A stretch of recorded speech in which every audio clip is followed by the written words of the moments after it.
শুদ্ধ উঠছে আপোনালোকে বন্ধ কৰক পিছত কি কৰি আছে আপোনালোকে বন্ধ কৰক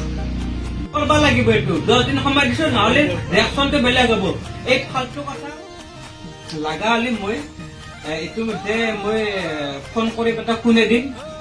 তাৰমানে বকি থাকে আধা ঘণ্টাৰ ওপৰত বকি থাকে কাৰণ ধৈৰ্য সীমা পাৰ হৈ গৈছে আপোনালোকে ভিডিঅ'টো চাই থাকক অপৰিচিত গ্ৰুপৰ পৰা কেতিয়াও ইনভেষ্টমেণ্ট গ্ৰহণ নকৰিব কাৰণ সেয়া আপোনাৰ জমা ধন খৰচাবৰ বাবে চাইবাৰ অপৰাধীৰ চক্ৰ হ'ব পাৰে এনে ঘটনা সংঘটিত হলে লগালগ নেশ্যনেল চাইবাৰ হেল্পলাইনলৈ 1330 নম্বৰত কল কৰি ৰিপৰ্ট কৰক গৃহ মন্ত্ৰালয়ৰ দ্বাৰা প্ৰচাৰিত